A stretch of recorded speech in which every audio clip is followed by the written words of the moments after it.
This week's champion trends feature Lulu, Jinx, Zyra, Dr. Mundo, Kha'Zix, and Draven.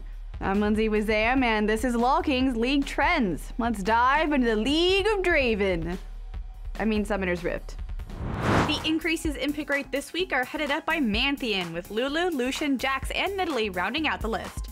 Recently, all over the world, Lulu has been skyrocketing in terms of pick priority in competitive play as well as solo queue in some regions like Korea. In Season 3, we saw Lulu being played in the solo lanes every now and again, but in Season 4, the mid lane has become her priority. By early picking Lulu, teams can hide whether you want her as a support or a mid laner. Those mind games though. Lulu has strong harass in the early levels because she's able to poke down people with her strong auto attacks. Glitter lands and help picks can both help her wave clear as well as farther harass down her opponents.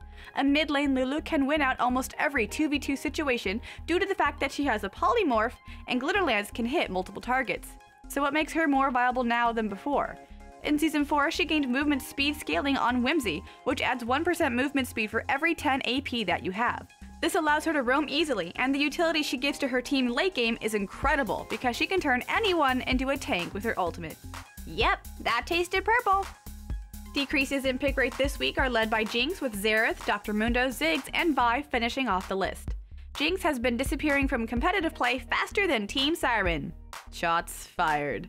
She was a highly prioritized carry, and now she isn't even being looked at in most competitive play. NA and EU have dropped her, and Korea just never picked her up. So why is Jinx dropped from the face of Summoner's Rift? It's her lack of mobility. Girl, you just ain't fast enough. Sure, she gains 175% movement speed from her passive, but that's only when she kills a tower or is involved in a kill. Besides that, she has pretty much zero mobility. What this does mean, though, is that we should just call her Miley Cyrus, as she's basically like a wrecking ball. Once her passive is processed, she's able to run through the enemy team and chase them down one at a time. In terms of scaling and damage, Jinx is probably one of the strongest champs, but she does require a Protect the Jinx composition so that she can safely stay in the backline and blow people up with her 700 attack range. Jinx is still a very strong carry in solo queue, but in competitive we won't be seeing much of her anymore, which might discourage some players from playing her in solo queue. Following are the champs with the biggest increase in win rate for this past week. Zaraz is up again, followed by Quinn, Zyra, Sion, and Shaco. Zyra is one of those rare supports that's able to dominate the lane if played correctly, due to the amount of CC and damage she can put out. When she is paired up with a carry like Caitlyn or Varus and catches you with her grasping roots, you are in for a garden of hurt. Zyra alone has the ability to harass you out of lane in the early game because of how strong and annoying her plants can be. They will last on the map for 10 seconds unless they get killed. This forces you to either back off from the plants or take the time to kill them while being opened up to harass or miss minion kills. So annoying. In an all-out brawl, she can come out ahead even if she ends up dying during the fight. Due to Zyra's passive, Rise of the Thorns, you will always have the chance to turn a fight. Some people seem to forget about her passive and end up dying to it. Her ultimate Stranglethorn can be used both offensively and defensively. If you're getting engaged on, you can use Stranglethorn to CC the enemy team and disengage from the fight. She can also use her ultimate to engage into the enemy team as well. One of the reasons why Zyra is not played nearly as much as other supports is because of how squishy and immobile she is.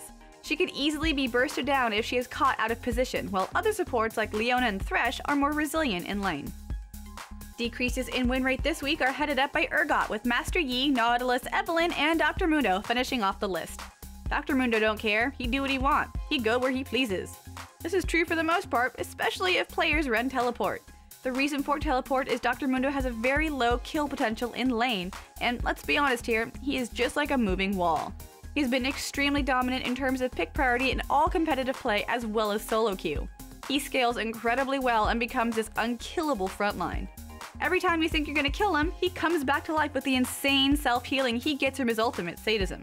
Even though Dr. Mundo is a tank, his Masochism is the highest non-ultimate attack damage steroid in the game as it scales on missing health from Mundo, and at 1 health, Masochism will give him 200 AD. The reason that his win rate has dropped a little is due to the recent changes to the mastery Perseverance. Perseverance is a mastery that regenerated 2% of your missing health every 5 seconds, and this was a must pick for tanks, especially Dr. Mundo. The recent change cut the 2% healing to 1%, which affected everyone who picked up the mastery. This effect hurt Dr. Mundo even more than other champions due to how well it synergized with his kit. Champions with the largest increase in ban rate this week are led by Kha'Zix, while Pantheon, Vi, Lulu, and Thresh round out the list. Kha'Zix has always been strong in the top lane and the mid lane, but the recent rise in his ban rate is most likely due to his pickup as a jungler. For starters, he has a fast wave clear in the jungle, and he's able to build mostly damage by rushing Spirit of the Elder Lizard as the first item. Unlike most other junglers, Kha'Zix does not provide any hard CC, but what he does have is insane single target burst with Q, 150% bonus AD scaling and % missing damage when evolved. Laning Kha'Zix typically evolves his Q first because it will allow them to win trades, and a jungle Kha'Zix will often evolve his leap over Q for added mobility. Kha'Zix is one of the strongest team-fighting champions because of his ability to reset his leap when evolved on kills or assists. He also scales well into the late game, especially with Armor Pen. His burst and execution from his Q is unmatched and allows him to one-shot anyone in the backline. Pair Kha'Zix's leap with a Lulu or Kayle mid and watch the snowballs roll. Finally, the champs with the largest decrease in ban rates this week are headed up by Dr. Mundo, with Ziggs, Zaraz, Shyvana, and Draven rounding out the list. Oh, Draven. He's one of the strongest level 1 champions due to his spinning axes because he can outtrade nearly anyone.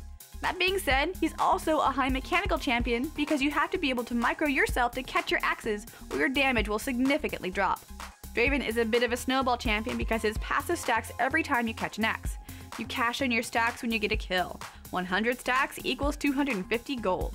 If you're able to pick up a kill and cash in a huge amount of stacks, you win a huge power spike over your opponent with the gold you get. This also means that it's easy for a Draven to fall behind and become useless if you can't catch your axe or even kill your opponent. Every time you die, your stacks will be reduced by 50%, so getting a kill on Draven is a must. Right now, Draven serves as more of a niche pick in competitive play, but well-known Draven players like Arrow from KT Rolster Arrow will always be comfortable picking him and carrying with him. Doesn't get better than this. And that's it for this week's show. Please be sure to subscribe to LolKing on YouTube to keep up on these league trends as well as other great programming. And be sure to subscribe to Cloth5 on YouTube for more great analysis. I'm Lindsay. Thanks for watching.